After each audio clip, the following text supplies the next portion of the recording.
بصیرت پر آپ دیکھ رہے ہیں سیرت النبی صلی اللہ علیہ وسلم۔ نبی صلی اللہ علیہ وسلم کی وفات کے وقت ابو بکر رضی اللہ تعالیٰ عنہ موجود نہیں تھے۔ نبی صلی اللہ علیہ وسلم سے اجازت لے کر صح کے علاقے میں اپنے اہل و عیال سے ملنے گئے تھے۔ کسی صحابی نے جا کر انہیں نبی صلی اللہ علیہ وسلم کی وفات کی خبر دی اور بتایا کہ لوگ ایسی پریشان کن حالت میں ہیں جس کا علم اللہ کے علاوہ کسی کو نہیں۔ ابو بکر رضی اللہ تعالیٰ عنہ جلدی سے اپنے گھوڑے پر سوار ہو کر بھاگے اور مسجد نبوی داخل ہو گئے۔ لوگوں کو دیکھا کہ زار و قطار رو رہے ہیں اور عمر رضی اللہ تعالیٰ عنہ تلوار سونتے لوگوں سے گفتگو کر رہے ہیں۔ ابو بکر رضی اللہ تعالیٰ عنہ نے کسی کی طرف توجہ نہیں دی، سیدھے نبی صلی اللہ علیہ وسلم کے پاس گئے۔ آپ صلی اللہ علیہ وسلم کا جسد اطہر چارپائی پر چادر سے ڈھکا ہوا تھا۔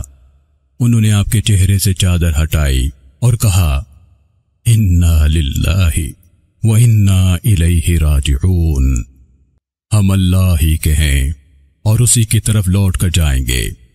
پھر آپ صلی اللہ علیہ وسلم کو بوسہ دیا اور رونے لگے اور کہا، اے اللہ کے رسول، آپ کی موت و حیات دونوں صورتوں میں پاکیزہ ہیں، آپ پر اللہ دو موتیں جمع نہیں کرے گا۔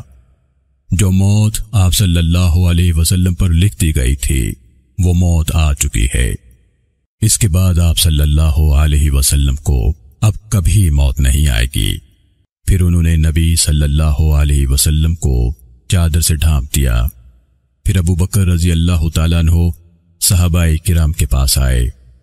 ان میں سے کچھ نبی صلی اللہ علیہ وسلم کی وفات کا انکار کر رہے تھے، کچھ اس مصیبت کی ہولناکی سے حیران و پریشان کھڑے تھے، اور عمر رضی اللہ تعالیٰ عنہ نبی صلی اللہ علیہ وسلم کی وفات تسلیم کرنے والوں کو دھمکی دے رہے تھے۔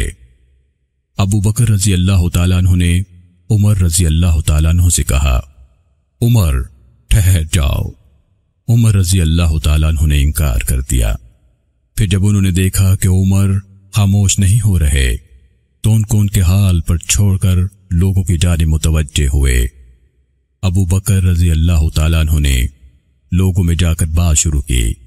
جب انہوں نے آپ کی بات سنی تو وہ آپ کی طرف متوجہ ہو گئے اور عمر کو ان کی حالت پر چھوڑ دیا۔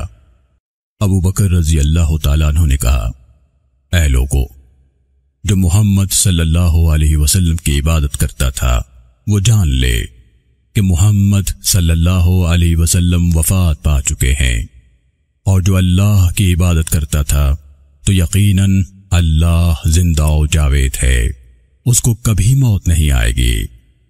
وما محمد الا رسول قد خلت من قبله الرسل افإن مات او قتل انقلبتم على اعقابكم، اور محمد تو ایک رسول ہیں، اس سے پہلے بہت سے رسول گزر چکے ہیں، پھر کیا اگر وہ وفات پا جائیں یا انہیں قتل کر دیا جائے تو تم الٹے پاؤں پھر جاؤ گے۔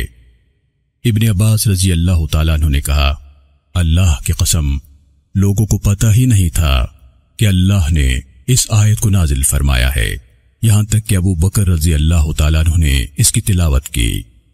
نبی صلی اللہ علیہ وسلم کی وفات پر لوگ زار و قطار روتے رہے۔ نبی صلی اللہ علیہ وسلم کی وفات سے بڑھ کر کوئی مصیبت امت پر نہیں آئی ہے۔